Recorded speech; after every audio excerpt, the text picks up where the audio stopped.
안녕하세요. 하루쿤입니다. 크리스마스는 잘 보내셨나요? 2024년이 된 지도 얼마 안 된 것 같은데 벌써 며칠만 있으면 2025년이 된다니 믿기지가 않네요. 제가 최근에 감기에 심하게 걸려서 목소리가 잘 안 나왔는데 그동안에 감사하게도 영상 조회수가 늘어나 구독자분들도 많이 생기고 소중한 댓글들도 남겨주신 덕분에 정말 힘이 났습니다. 완벽하진 않지만 목소리가 조금이라도 돌아온 상태라 녹음을 하고 있는데요. 이 자리를 빌어 소중한 구독자님들과 제 부족한 영상 시청해주신 분들 정말 감사합니다. 앞으로도 많은 시청과 소중한 댓글 남겨주시면 감사하겠습니다. 그럼 바로 오늘의 사건 라디오 시작하겠습니다. 2018년 8월 13일 새벽, 콜로라도주 프레더릭의 조용한 마을, 임신 15주 차였던 한 여성이 사랑스러운 두 딸과 함께 자택에서 사라졌습니다. 전화도 꺼져 있었고 아이들은 유치원에 나타나지 않았습니다. 집은 깨끗하게 정리되어 있었지만 누구도 그곳에 있지 않았습니다. 문은 잠겨 있었고 차는 그대로였으며 지갑과 휴대전화마저 그대로 남겨진 채로 있었습니다. 실종 신고가 접수된 직후 경찰은 가택 수색을 시작했지만 어딘가 석연치 않은 점들이 하나 둘 드러나기 시작합니다.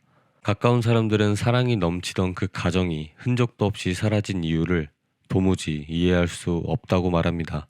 누군가 거짓말을 하고 있는 걸까요? 아니면 우리가 보지 못했던 진실이 그 집에 감춰져 있었던 걸까요? 경찰의 조사 과정에서 하나씩 드러나는 증거들, 그렇게 범인의 정체가 드러나기 시작합니다. 2018년 8월 13일의 진실, 이제 그날 밤으로 돌아가 보겠습니다. 2010년 여름, 당시 26살이던 셰넌 류체크는 인생에서 가장 지쳐있던 시기를 보내고 있었습니다. 바로 20대 초반에 자가면역 질환인 루푸스와 싸우며 지내왔기 때문인데요. 루푸스라는 질병은 우리에겐 다소 생소할 수 있어 간단하게 설명하자면 면역 체계가 신체의 조직과 장기를 공격하는 만성 자가면역 질환으로 다양한 증상과 경과를 보입니다. 초기 진단과 꾸준한 관리가 중요하며 증상의 호전과 악화를 반복할 수 있습니다. 그렇게 루푸스라는 질병을 얻은 셰넌은 끝도 없이 이어지는 치료와 약물 복용으로 인해 늘 피로에 시달리는 나날들을 보내고 있었습니다. 그녀는 병과 싸우는 것뿐만이 아니라 지난 연애에서 받은 상처와 자신의 미래에 대한 불안감과도 싸우고 있었습니다. 그래서일까요? 셰넌은 그날도 침대에 누워 페이스북을 무심히 넘기고 있었습니다. 특별한 기대도 뚜렷한 목적도 없이 게시물을 보는 둥 마는 둥 시간을 때우고 있었죠. 그때 한 낯선 남자에게서 메시지 하나가 도착했습니다. 안녕하세요. 혹시 대화 나눠보고 싶으면 답장 주세요. 갑자기 이런 메시지를 보낸 사람은 바로 당시 25살이던 남성 크리스 와츠. 어딘가 수줍어 보이는 프로필 사진의 남자였습니다. 셰넌은 솔직히 망설였습니다. 지칠 대로 지쳐있던 셰넌은 마음의 벽이 너무 높아져 있었기 때문인데요. 그래도 그렇게 무시하고 넘길 수는 없었기에 그녀는 첫 답장을 짧게 보냈습니다. 안녕하세요. 저는 그냥 일하느라 바쁜 사람일 뿐이에요. 보통 사람이라면 그걸로 끝이었을 겁니다. 딱히 좋은 반응은 아니니까요. 하지만 크리스는 달랐습니다. 저도 일이 바빠요. 그래도 당신 얘기를 듣고 싶어요. 크리스의 대답은 셰넌을 놀라게 했습니다. 그는 끈질기지도 않았고 그렇다고 특별하게 부담스럽지도 않았습니다. 대신 그의 말에는 따뜻함과 진심이 느껴졌고 셰넌은 조금씩 마음의 문을 열기 시작했습니다. 메시지를 주고받은 지 한 달이 지났을 때 두 사람은 마침내 직접 만나기로 했습니다.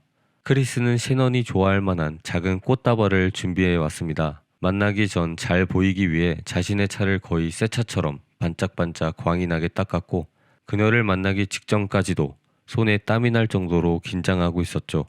문 앞에 선 크리스는 뻣뻣하게 인사하며 꽃을 내밀었습니다. 이거 당신한테 어울릴 것 같아서요. 쑥스러워하는 크리스의 모습에 셰넌은 웃음을 참지 못했습니다. 그날 저녁 두 사람은 작은 카페에 앉아 서로의 이야기를 나눴습니다. 크리스는 자신의 어린 시절, 기계와 차를 좋아했던 이야기, 자동차 정비사로서의 자부심에 대해 이야기했습니다. 셰넌은 자신의 병과 싸웠던 시간, 포기하지 않고 일을 이어갔던 이야기, 그리고 자신이 얼마나 강한 사람이 되고 싶었는지를 털어놓았습니다. 크리스는 그녀의 이야기를 듣는 내내 진지한 눈빛으로 고개를 끄덕였습니다. 넌 정말 강한 사람이야. 셰넌은 그 말을 듣고 살짝 눈물이 차오르는 걸 느꼈습니다. 난 네가 아프든 건강하든 상관없어. 그냥 네가 있는 그대로 좋다고 생각해. 셰넌은 그 말을 듣고 속으로 울컥했습니다. 자신의 약함까지 받아주는 사람이 있다는 사실에 조금씩 마음을 열어갔습니다. 크리스는 자신에 대해 이야기했습니다. 어릴 때부터 조용하고 내성적이었지만 기계를 만지면서 마음의 안정을 찾았다고 했습니다. 셰넌은 그런 그의 이야기를 들으며 자신과 전혀 다른 성격의 남자가 어쩌면 자신에게 꼭 필요한 사람일지도 모른다는 생각이 들었습니다. 그날 이후 두 사람의 관계는 빠르게 깊어졌습니다. 셰넌은 건강이 나빠 병원에 가야 할 때면 크리스가 손을 꼭 잡아주며 기다려주는 모습에 깊은 신뢰를 느꼈습니다. 병원 진료가 있는 날이면 퇴근 후 그녀를 데리러 와서 손을 꼭 잡고 기다려주었죠. 셰넌은 그런 크리스에게 점점 더 의지하게 되었습니다. 반면 크리스는 셰넌을 통해 자신에게 부족했던 부분을 채우고 있었습니다. 셰넌은 주도적이고 강한 성격으로 미래에 대한 계획을 세우는 사람이었고 크리스는 그런 그녀를 따라가면서 자신도 더 나은 사람이 되고 있다고 느꼈습니다. 두 사람은 주말마다 함께 차를 타고 드라이브를 즐겼습니다. 크리스는 좋아하는 자동차 이야기를 했고 셰넌은 미래에 대한 꿈을 말하며 웃었습니다. 하지만 완벽하게 보였던 그들의 연애에도 작은 갈등들이 피어나기 시작했는데요. 셰넌은 크리스의 수줍고 소극적인 성격이 때때로 답답하게 느껴졌습니다. 넌 항상 내 의견에 따르기만 해. 한 번쯤은 네 생각을 먼저 말해주면 안 돼? 반대로 크리스는 셰넌의 강한 성격이 부담스럽다고 느끼기 시작했습니다. 난 그냥 네가 원하는 걸 해주고 싶어. 그들은 서로를 사랑했지만 각자의 성격 차이가 서서히 두 사람 사이의 균열을 키우고 있었습니다. 사실 둘의 성격 차이는 어릴 때부터 아주 상반된 모습을 보였는데요. 그들의 어린 시절을 잠시 보고 가겠습니다. 셰넌은 1984년 1월 10일에 노스 캐롤라이나의 작은 마을에서 태어났습니다. 셰넌의 부모 프랭크와 산드라 류체크는 성실하고 가정적인 사람들이었습니다. 아버지 프랭크는 정비사로 일하며 가족을 부양했고 어머니 산드라는 아이들을 위해 늘 헌신적이었습니다. 셰넌은 어릴 때부터 독립적이고 강한 아이였습니다. 친구들 사이에서 의견을 주도하며 무언가를 책임지는 것을 두려워하지 않았습니다. 어려운 상황에서도 포기하지 않고 스스로 문제를 해결하려 했습니다. 하지만 20대 초반 그녀는 루푸스라는 병과 싸워야 했습니다. 매일 약을 먹고 병원을 다녀야 했던 생활은 그녀를 더 강하게 만들었습니다. 누구보다 강해질 거야. 아픔이 날 막을 순 없어. 그녀는 자신을 완벽하게 통제하고 싶어 했고 그 강한 성격은 때때로 주변 사람들을 압도하기 시작했습니다. 크리스 와츠는 1985년 5월 16일 노스 캐롤라이나에서 태어났습니다. 셰넌과 같은 지역에서 자랐지만 두 사람의 어린 시절은 크게 달랐는데요. 크리스의 부모 로니와 신디 와츠는 엄격하면서도 자식을 사랑하는 전형적인 부모였습니다. 특히 어머니 신디는 크리스에게 강한 통제력을 행사했으며 크리스는 항상 착한 아들의 모습을 보여야 했습니다. 크리스는 조용하고 내성적인 아이였습니다. 학교에서는 우수한 성적을 유지했지만 자기 주장을 강하게 펼치지 않는 성격으로 인해 친구들 사이에서는 늘 뒤에서 묵묵히 도와주는 타입이었습니다. 그는 차분하고 성실한 성격 덕분에 어른들에게 신뢰를 얻었지만 내면에서는 늘 자유롭고 싶다는 갈망을 품고 있었습니다. 그렇게 둘이 만나게 된 지 1년이 지난 2011년의 어느 가을날이었습니다. 셰넌과 크리스는 산들바람이 부는 공원 벤치에 나란히 앉아 있었습니다. 그날따라 셰넌은 평소와 달리 말을 아꼈습니다. 크리스는 그런 그녀의 손을 잡고 조심스럽게 물었습니다. 무슨 일이야? 요즘 계속 생각이 많아 보여. 셰넌은 한참을 망설이다가 말을 꺼냈습니다. 우리 결혼할 수 있을까? 솔직히 난 자신이 없어. 내 병 때문에. 그리고 네 부모님도 날 좋아하지 않잖아. 그 말을 듣는 순간 크리스는 손에 땀이 배는 걸 느꼈습니다. 부모님의 반대는 그의 마음속에서도 부담이 되어 있었기 때문이죠. 네가 행복하다면 난 다른 건 중요하지 않아. 우리가 함께라면 다 이겨낼 수 있을 거야. 크리스는 확신에 찬 목소리로 말했지만 사실 그의 마음은 흔들리고 있었습니다. 크리스의 어머니 신디 와츠는 처음부터 셰넌을 달가워하지 않았습니다. 그녀는 셰넌을 처음 만난 자리에서 이렇게 말했습니다. 너무 강해. 우리 크리스랑은 안 맞아. 크리스는 조용하고 따뜻한 아이인데 저 아이한테 휘둘릴 게 뻔해. 특히 신디는 셰넌의 건강 문제를 문제 삼았습니다. 아이도 낳기 힘들 거야. 넌 평생 네 여자를 돌보는 데 인생을 써야 할지도 몰라. 크리스는 어머니의 말을 반박하려 했지만 늘 어머니의 기대에 맞춰 살아온 그는 쉽게 목소리를 높이지 못했습니다. 그렇게 첫 만남은 서로에게 상처만 되는 순간이었죠. 하지만 셰넌은 이대로 물러서지 않았습니다. 셰넌은 크리스의 부모가 자신을 달갑게 여기지 않는다는 걸 알면서도 관계를 회복하고 싶다는 마음으로 크리스의 부모님 집을 직접 찾아갔습니다. 차를 타고 부모님의 집으로 가는 동안 셰넌은 내내 손을 꽉 쥐고 있었습니다.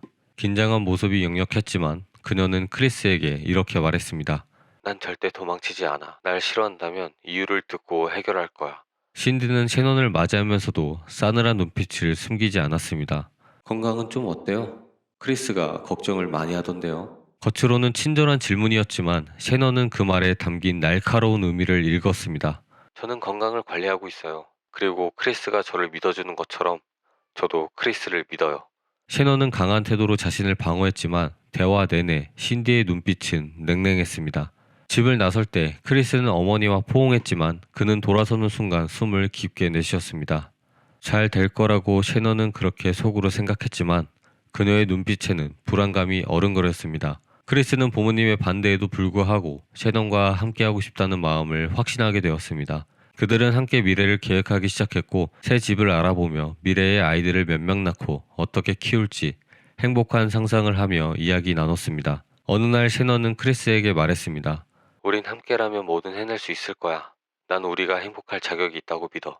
그 말이 크리스의 마음을 흔들었고 그는 프로포즈를 결심했습니다.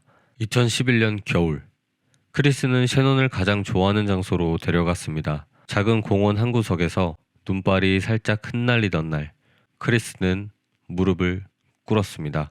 넌 내 인생에서 가장 중요한 사람이야. 난 네가 어떤 모습이든 상관없어. 항상 네 곁에 있을게. 셰넌은 울음을 터뜨렸습니다. 그녀는 크리스의 손을 꼭 붙잡고 말했습니다. 나도 믿어볼게. 내가 아프든 힘들든 우리 함께하자. 그 순간 두 사람은 모든 불안을 뒤로 하고 함께할 미래를 약속했습니다. 결혼식 당일 셰넌은 새하얀 웨딩드레스를 입고 거울을 바라보고 있었습니다. 드레스의 레이스를 손끝으로 쓰다듬으며 그녀는 조용히 속삭였습니다. 오늘만큼은 모든 게 완벽할 거야. 하지만 그녀의 목소리엔 자신을 다독이려는 흔들림이 묻어 있었습니다. 밖에서는 하객들이 자리를 채워가고 있었지만 크리스는 대기실에서 계속 휴대전화를 쥐고 있었습니다. 그가 기다리는 건 부모님의 문자였습니다. 어머니 신디는 전날 밤에도 전화를 끊으며 이렇게 말했습니다. 넌 잘못된 선택을 하고 있어, 크리스. 우린 그 결혼을 축복할 수 없어. 그 말은 크리스의 머릿속을 하루 종일 맴돌았습니다. 그는 몇 번이고 어머니에게 전화를 걸었다가 다시 끊기를 반복했습니다. 셰넌은 신부 대기실에서 문 밖으로 크리스가 초조하게 서성이는 모습을 바라봤습니다. 그녀는 속으로 기도하듯 되뇌었습니다. 제발 그냥 이 순간을 망치지 않게 해줘. 하지만 그 기도는 이루어지지 않았습니다. 결혼식이 시작되었고 음악이 울려 퍼졌습니다. 셰넌은 팔짱을 낀 아버지와 함께 조심스럽게 발걸음을 옮겼습니다. 그녀의 눈엔 크리스가 보였지만 그 뒤쪽에 놓인 빈자리는 계속 시야에 들어왔습니다. 크리스는 신부가 다가올수록 미소를 지으려 애썼지만 그의 손은 여전히 땀으로 젖어 있었습니다. 결혼 서약을 읽던 순간 셰넌의 목소리가 약간 떨렸습니다. 좋을 때나 나쁠 때나 나는 당신을 사랑하고 지키겠습니다. 그녀의 말에 크리스도 서약을 이어갔지만 그의 시선은 잠깐 빈 자리를 향했습니다. 식이 끝난 뒤 셰넌은 행복한 표정을 지으며 손님들에게 인사를 나눴습니다. 그러나 크리스는 구석에 서서 조용히 휴대전화를 확인했습니다. 하지만 여전히 아무런 연락도 없었습니다. 그렇게 결혼식이 끝난 뒤 셰넌과 크리스는 새로운 삶을 위해 콜로라도로 이사했습니다. 넓은 거실과 깔끔하게 정돈된 주방, 아이들이 뛰어놀기 좋은 마당까지 갖춘 새 집은 그들의 꿈이 담긴 출발점처럼 보였습니다. 셰넌은 이삿짐을 정리하면서 웃으며 말했습니다. 이 집이 우리 미래야. 여기서 아이도 키우고 행복한 가정을 만들 거야. 크리스는 그 말을 들으며 고개를 끄덕였지만 어딘가 어색한 미소를 지었습니다. 셰넌은 결혼 후에도 완벽한 가정을 만들기 위해 계획적인 삶을 이어갔습니다. 냉장고에는 날짜별로 정리된 식단표가 붙어 있었고 크리스의 점심 도시락에는 귀여운 메모와 사랑의 메시지가 빠지지 않았습니다. 당신은 우리 가족의 영웅이야. 사랑해. 셰넌은 늘 크리스를 최고로 여겼고 그가 좋은 아빠가 될 것이라 믿어 의심치 않았습니다. 반면 크리스는 점점 더 부담감을 느끼기 시작했습니다. 일터에서는 성실한 직원, 집에서는 완벽한 남편과 아빠. 셰넌의 기대를 채우기 위해 노력했지만 그는 점점 자신이 연기하고 있다는 생각을 떨칠 수 없었습니다. 나는 충분한 남편일까? 그는 혼자 있을 때면 자신에게 끊임없이 되물었습니다. 2013년 첫째 딸 벨라가 태어났을 때 크리스는 눈물을 흘리며 아이를 안아 올렸습니다. 내 인생에서 가장 소중한 순간이야. 셰넌은 아이를 품에 안고 크리스를 향해 환하게 웃었습니다. 우린 이제 진짜 가족이야. 하지만 부모가 된다는 기쁨 뒤에는 새로운 책임과 부담이 뒤따랐습니다. 셰넌은 벨라의 작은 움직임 하나까지 신경 쓰며 완벽한 엄마가 되려고 애썼습니다. 밤마다 아이의 숨소리를 확인하고 수유 시간과 낮잠 시간을 철저하게 관리했습니다. 크리스는 그런 셰넌을 보며 한편으론 존경하면서도 다른 한편으론 자신이 점점 더 뒷전으로 밀려나는 느낌을 받기 시작했습니다. 그는 가끔 이렇게 혼잣말을 하곤 했습니다. 내 감정은 중요하지 않은 걸까? 2015년 둘째 딸 셀레스테가 태어나면서 그들의 가정은 더 활기차고 북적이게 되었습니다. 셰넌은 두 아이를 완벽하게 돌보려 했습니다. 유기농 식품과 철저한 식단 관리, SNS에 올라오는 사랑스러운 가족 사진들까지. 그녀는 모든 순간을 기록했고 사람들은 댓글을 달며 정말 완벽한 가족이에요 라고 부러움을 보냈습니다. 하지만 크리스는 점점 더 조용해졌습니다. 셰넌이 SNS에 가족 사진을 올릴 때면 크리스는 화면 속 자신의 미소가 어색하게 보였습니다. 그는 아침마다 헬스장에 가기 시작했습니다. 몸을 만들면서 자신감을 되찾으려고 했지만 그 과정에서 그는 점점 다른 삶을 꿈꾸기 시작했습니다. 크리스의 부모와 셰넌의 관계는 결혼식 이후로도 여전히 풀리지 않았는데요. 특히 시어머니 신디는 손녀들이 태어난 후에도 셰넌의 양육 방식에 끊임없이 불만을 가졌습니다. 애들한테 너무 엄격한 거 아니야? 그렇게 키우면 애들이 숨막혀 할 거야. 셰넌은 그런 말을 들을 때마다 속이 뒤집혔습니다. 내 아이들은 내가 지켜요. 당신이 뭘 하신다고요? 결국 크리스의 부모와 셰넌은 서로의 얼굴을 보는 것조차 피하기 시작했고 크리스는 두 사이에서 점점 더 갈등과 죄책감에 시달렸습니다. 어머니의 전화를 받고 한숨을 내쉬던 크리스는 셰넌에게 조심스럽게 말했습니다. 엄마도 애들을 사랑하는 마음이야. 좀 더 이해해주면 안 될까? 하지만 셰넌은 단호했습니다. 난 내 가족을 지킬 거야. 누구도 내 방식을 흔들 수 없어. 크리스는 더 이상 설득하려 하지 않았습니다. 대신 점점 회피하기 시작했죠. 두 아이가 자라면서 생활비는 점점 늘어났습니다. 넓은 집의 대출금, 셰넌의 병원비와 생활비가 크리스를 점점 더 압박했습니다.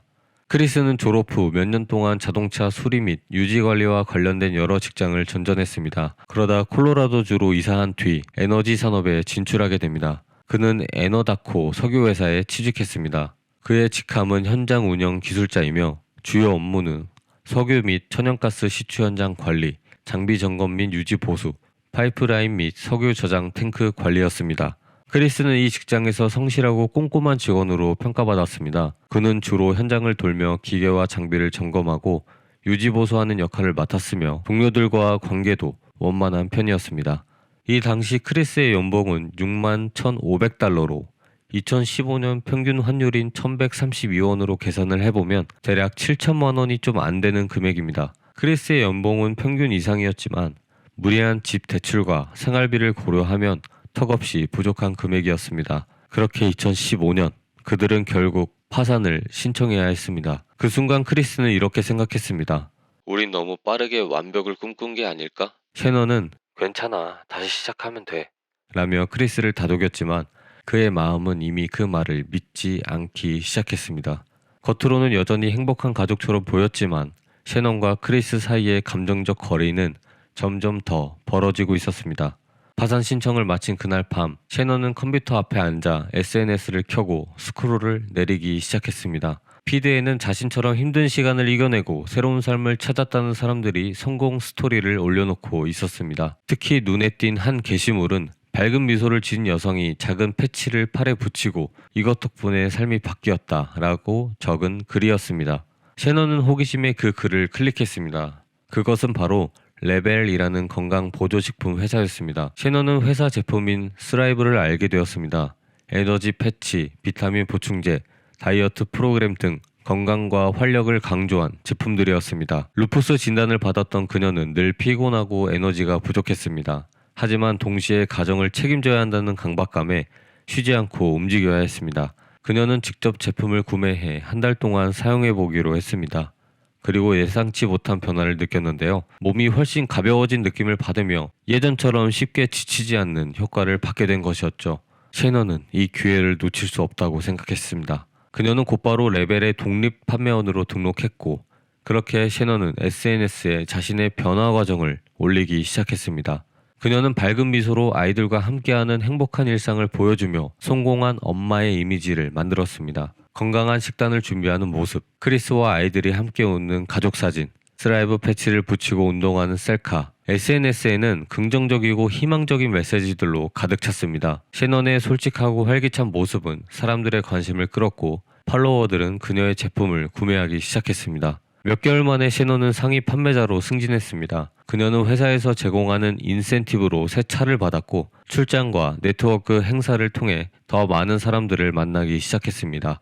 이건 단순한 일자리가 아니야. 이건 나를 위한 기회야. 그녀는 스스로에게 자신감을 불어넣으며 비즈니스를 확장했습니다. 하지만 겉으로는 성공한 사업가의 모습을 보였지만 그 이면에서는 늘 불안과 책임감의 무게를 짊어지고 있었습니다. 셰넌이 일에 몰두할수록 크리스와의 거리는 점점 멀어졌는데요. 크리스는 셰넌의 바쁜 일정과 출장 때문에 혼자 아이들을 돌봐야 했고 점점 소외감을 느꼈습니다. 셰넌은 가족의 미래를 위해 일한다고 생각했지만 크리스는 자신의 가정의 중심에서 밀려난 기분을 느꼈습니다. 셰넌은 SNS에 완벽한 가정의 이미지를 올리며 가정을 지키려고 애썼지만 크리스는 그 이미지가 거짓처럼 느껴졌다고 말했습니다. 임신 15주 차였던 셰넌은 셋째 아이가 태어나기 전에 더 많은 수입을 벌어 경제적 안정을 이루겠다는 강한 의지를 가지고 있었습니다. 이번 달 목표만 달성하면 우리 가족도 숨통이 트일 거야. 그녀는 출장과 판매 활동을 이어가며 밤낮 없이 일했지만 크리스와의 감정적 거리감은 회복되지 않았습니다. 크리스 와츠는 헬스장을 다니기 시작했습니다. 그는 결혼 초반만 해도 조용하고 순종적인 남편이었지만 결혼 생활이 길어질수록 셰넌의 강한 성격과 주도적인 태도에 점점 더 숨막히는 감정을 느꼈습니다. 셰넌은 가족의 미래와 재정 문제를 철저히 계획했고 크리스는 그녀의 기대를 맞추기 위해 늘 착한 남편, 헌신적인 아빠로 행동해야 했습니다. 그러나 그는 점점 자신의 존재감이 사라지는 느낌을 받았습니다. 이런 억눌림에서 벗어나기 위해 그는 헬스장에서 운동을 시작했습니다. 크리스는 운동을 통해 몸의 변화를 직접 눈으로 확인하면서 자신감을 되찾기 시작했습니다. 거울 속에서 탄탄해진 근육을 보며 그는 오랜만에 자신을 남자로서 매력적이라고 느꼈습니다. 헬스장에서 자신감을 얻은 크리스는 회사에서도 변화를 보였습니다. 크리스 와츠는 2018년 6월 회사의 석유 및 가스 작업 현장에서 니콜 캐슬린저를 처음 만났습니다. 니콜은 34살의 지질학자로 크리스가 근무하던 에너다코 석유회사에서 계약직으로 일하고 있었습니다. 그녀는 학구적이고 자립적인 여성이었으며 일과 건강관리에 철저한 모습으로 동료들의 신뢰를 받고 있었습니다. 니콜은 크리스를 처음 보았을 때 그의 조용하고 따뜻한 태도에 끌렸다고 전했습니다. 그는 책임감 있는 남자처럼 보였어요.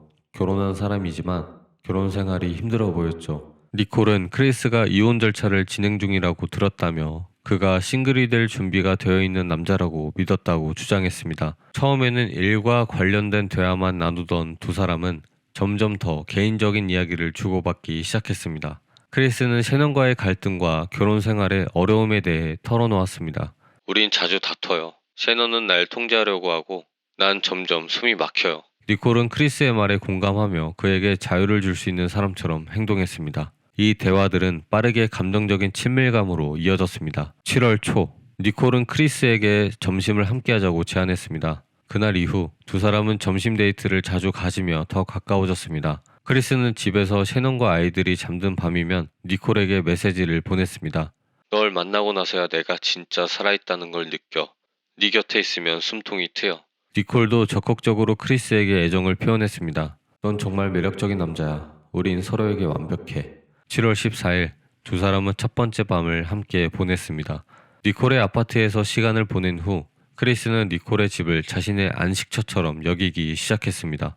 이후 두 사람은 헬스장에서 운동을 함께 하거나 호텔에서 시간을 보내며 점점 더 서로에게 의지하게 되었습니다.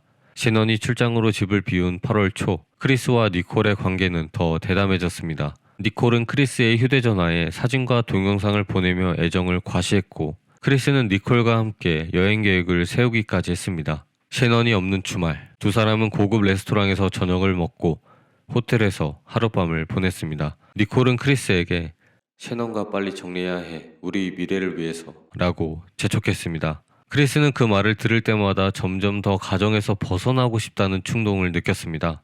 그렇게 크리스 와츠는 두 개의 삶 사이에서 완전히 균형을 잃고 있었습니다. 한쪽에서는 셰넌과 두 딸, 그리고 태어나지 않은 셋째 아이가 있는 가족의 가장이었고, 다른 한쪽에서는 니콜 캐슬린저와 함께 새로운 삶을 꿈꾸는 남자였습니다. 니콜과 함께 있을 때 크리스는 자신이 완전히 자유로워진 것처럼 느껴졌습니다. 그녀는 그의 변화를 칭찬하고 셰넌과의 결혼 생활이 끝나기를 기다렸습니다. 반면 집에서는 셰넌이 더 강하게 그를 붙잡고 있었습니다. 그녀는 세 번째 아이를 임신하며 가정을 더 안정적으로 꾸리려 했지만 크리스는 그 책임감이 덫처럼 느껴졌습니다. 2018년 8월 13일 새벽 1시 48분 긴 출장을 마친 셰넌은 친구 니콜 애킨슨의 차를 타고 집에 도착했습니다. 늦은 시간이었지만 그녀는 크리스와의 관계를 회복하고 아이들과 함께 행복한 시간을 보내겠다는 기대를 품고 있었습니다. 하지만 집 안은 조용했습니다. 크리스는 침대에 누워 있었고 그의 태도는 평소와 달랐습니다. 셰넌은 침실에서 짐을 풀며 조심스럽게 대화를 시도했습니다. 그녀는 출장 동안 크리스가 보내온 차가운 메시지들에 대해 묻고 싶었습니다. 그러나 크리스는 피곤하다는 핑계로 대화를 피하려 했습니다. 셰넌은 더 이상 참을 수 없었습니다. 그녀는 자리에서 일어나 크리스를 마주하고 물었습니다. 왜 이렇게 달라졌어? 숨기는 거 있지? 크리스는 벽에 몰린 기분이 들었습니다. 그는 이미 니콜과의 미래를 꿈꾸고 있었고 셰넌의 질문은 그 꿈을 부정하는 것처럼 느껴졌습니다. 결국 그는 터질 듯한 감정을 쏟아냈습니다. 우리 관계는 끝났어. 더 이상 예전 같지 않다고. 셰넌은 충격을 받았습니다. 눈물을 참으려고 애썼지만 결국 무너지고 말았습니다. 끝났다고? 너 지금 무슨 소리 하는 거야? 우린 가족이야, 크리스.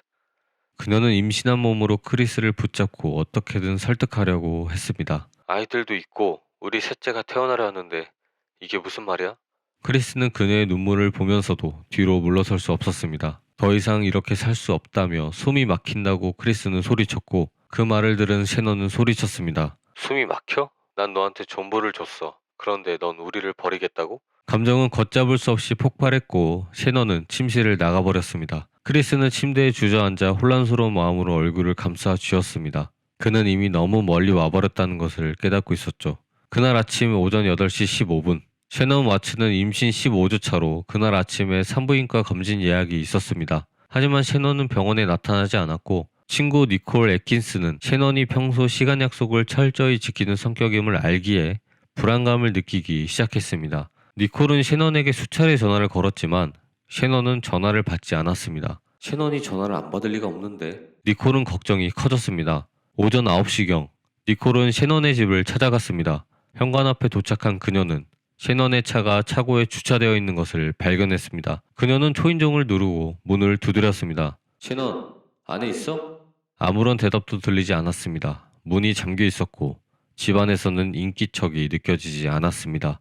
니콜은 창문 너머로 집안을 살펴보다가 탁자 위에 놓인 핸드백과 휴대전화, 차 키를 발견했습니다. 이걸 두고 나갔을 리가 없어. 불길한 예감이 든 니콜은 곧바로 경찰에 실종 신고를 했습니다. 오전 9시 30분경 경찰은 신고를 받고 셰넌의 집으로 출동했습니다. 하지만 현관문은 여전히 잠겨 있었고 안으로 들어갈 방법이 없었습니다. 니콜은 셰넌의 남편인 크리스 와츠에게 전화를 걸어 상황을 설명했습니다. 크리스는 출근 중이라며 곧 집으로 가겠다고 말했습니다. 오전 11시경 크리스가 집에 도착했습니다. 그는 차고문을 열고 경찰과 함께 집 안으로 들어갔습니다. 아이들의 방을 둘러보고 부엌과 침실을 살펴본 그는 아무 흔적도 없네요. 셰넌이 가방과 전화기를 두고 나갔을 리가 없어요. 라고 말했습니다. 하지만 경찰은 크리스의 태도에서 어딘가 어색한 점을 느꼈습니다. 그는 지나치게 차분한 모습이었고 걱정으로 인해 패닉에 빠진 남편의 모습과는 거리가 멀었습니다. 경찰은 곧바로 주변 수색을 시작하며 이웃들의 협조를 요청했습니다. 오전 5시 27분 이웃집 CCTV에는 크리스가 자신의 트럭을 차고 앞에 세운 뒤 집과 트럭을 여러 번 오가며 무언가를 실어나르는 장면이 포착되어 있었습니다. 경찰은 크리스에게 물었습니다. 이건 뭘 싣고 있는 장면인가요? 크리스는 당황한 듯 대답했습니다. 일터에 필요한 공구들을 챙기고 있었습니다. 하지만 경찰은 공구라고 하기엔 크기가 큰 짐을 여러 번 옮기는 모습에서 더욱 강한 의심을 품었습니다. 그날 저녁 크리스는 지역 뉴스에 출연해 가족을 찾기 위한 호소를 했습니다. 그는 카메라 앞에서 눈물을 흘리며 말했습니다. 셰넌, 제발 돌아와줘. 너희 없으면 난 아무것도 아니야. 하지만 그의 인터뷰를 본 사람들은 그의 눈빛, 그의 표정과 행동이 어딘가 부자연스럽다고 느꼈습니다. 정말 가족을 걱정하는 사람처럼 보이지 않아. 눈빛이 차갑고 감정이 없어 보여. 이 의심들은 곧 여론의 강한 관심과 압력으로 이어졌습니다. 2018년 8월 15일, 크리스 와츠는 자신이 아내와 아이들의 실종과 무관하다는 것을 증명하기 위해 경찰서에서 거짓말 탐지기 검사를 받았습니다. 그는 검사 전 나는 절대 가족을 해치지 않았다며 자신의 결백을 강하게 주장했습니다. 하지만 검사 결과 그의 모든 진술은 거짓으로 판명되었습니다. 담당 수사관은 검사 결과를 보여주며 말했습니다.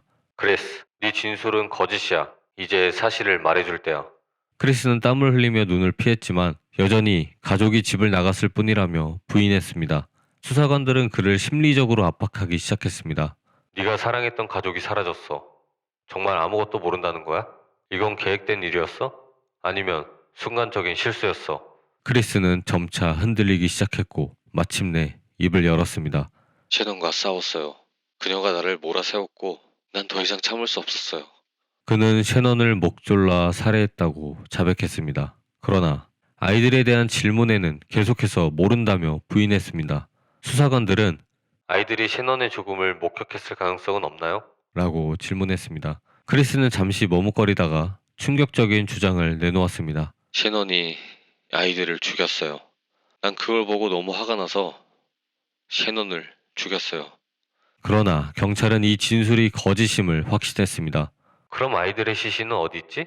경찰이 계속 질문하자 크리스는 더 이상 버티지 못하고 두 번째 자백을 하게 됩니다. 신문이 계속되면서 크리스는 결국 아이들도 자신이 죽였다는 사실을 털어놓았습니다. 사실 아이들은 살아있었어요. 하지만 내가 아이들을 데리고 석유 탱크로 갔어요. 그는 셰넌을 먼저 트럭의 바닥에 눕히고 두 딸을 뒷좌석에 앉힌 채 석유 탱크로 향했다고 설명했습니다. 경찰의 질문에 크리스는 석유 저장소로 향하는 동안 아이들은 조용히 울고 있었다고 진술했습니다. 첫째 딸 벨라는 차 안에서 아빠에게 물었다고 합니다. 엄마는 어디 있어요? 크리스는 괜찮아. 가서 쉬게 해줄 거야. 라고 거짓말했습니다. 석유 탱크에 도착한 후 크리스는 먼저 셰넌의 시신을 얕은 구덩이에 묻었습니다. 크리스는 경찰에게 아이들이 그 장면을 봤다고 말했습니다. 그는 둘째 셀레스트를 먼저 석유 탱크에 밀어 넣었다고 고백했습니다. 벨라는 그 모습을 보고 울면서 아빠를 붙잡고 애원했습니다. 아빠, 제발, 안 돼. 그러나 크리스는 벨라마저 석유 탱크에 밀어 넣었다고 진술했습니다. 벨라는 마지막까지 아빠 사랑해 라고 말했다는 부분이 조사 과정에서 밝혀졌습니다. 크리스는 아이들의 시신을 석유 탱크에 숨기고 셰넌의 시신은 얕은 구덩이에 묻었다고 인정했습니다. 난 돌아갈 수 없었어요. 다 끝났다고 생각했어요. 그는 시신을 유기한 뒤 마치 아무 일도 없었던 것처럼 회사로 출근했다고 덧붙였습니다. 크리스의 자백 이후 경찰은 그가 제공한 위치에서 셰넌과 두 딸의 시신을 발견했습니다. 셰넌의 시신은 구덩이에서 담요에 쌓여 발견되었고 두 딸은 석유 탱크 안에서 기름에 잠긴 상태로 발견되었습니다. 경찰은 크리스의 진술과 현장 증거가 일치함을 확인한 뒤 그를 1급 살인죄로 체포했습니다. 그렇습니다. 셰넌이 긴 출장을 마치고 돌아온 그날 새벽 둘의 말다툼 끝에 크리스의 불륜 사실을 알게 되었고 충격을 받은 셰넌이 강하게 크리스를 압박하자 이 상황에서 벗어나고 싶었던 크리스는 충동적으로 아내 셰넌을 살해한 것이었습니다. 바로 그날 새벽에 말이죠. 그리고 그 싸움 과정에서 난 큰 소리에 놀라 잠에서 깬 딸들도 똑같이 살해할 계획을 세웠던 것입니다. 셰넌의 친구가 실종 신고를 하지 않았더라면 이 사건은 그리 쉽게 밝혀지진 않았을 것 같습니다. 2018년 11월 19일 오전 9시 30분 콜로라도주 멜드 카운티 법원.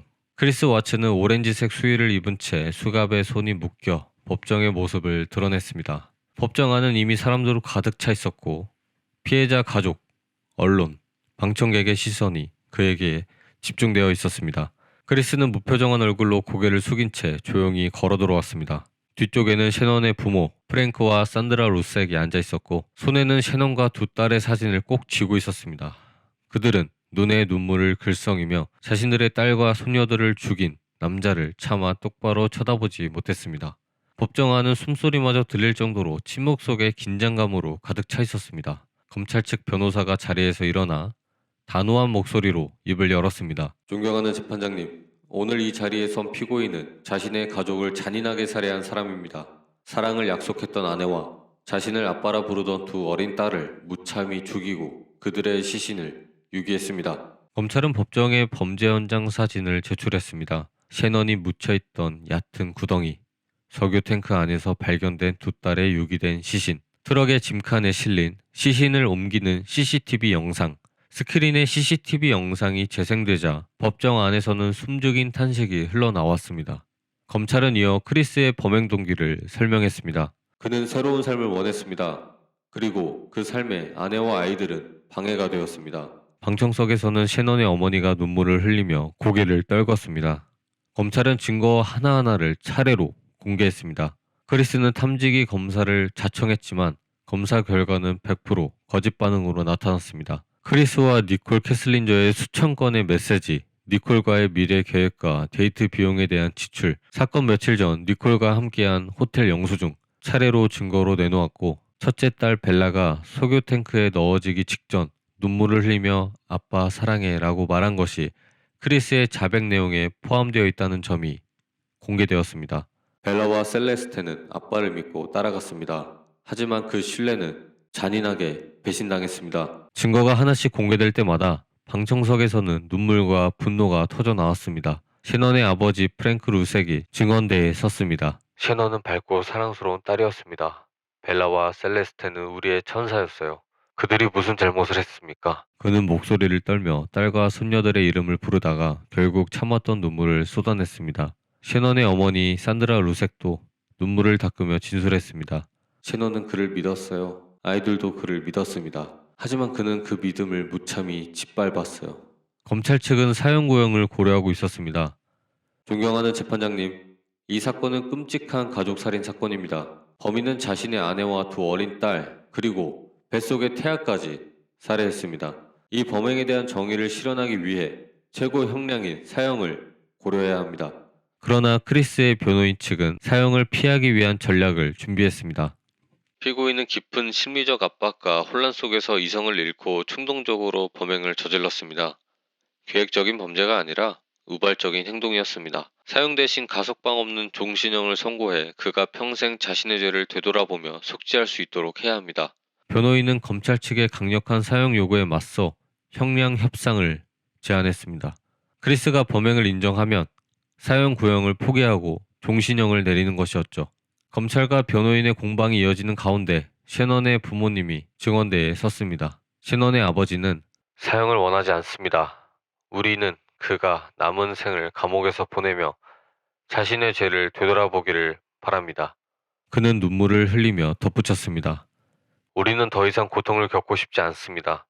오랜 항소와 재판을 반복하면서 이 끔찍한 상처를 계속 들춰내고 싶지 않습니다. 셰넌의 어머니 산드라 루색도 눈물을 흘리며 같은 요청을 했습니다. 우리 딸과 손녀들은 평화를 원했을 겁니다. 우리는 그들의 영혼이 고통받지 않도록 이제 이 사건을 끝내고 싶습니다. 법정 안은 숨막히는 침묵 속에 판사의 입을 주목하고 있었습니다.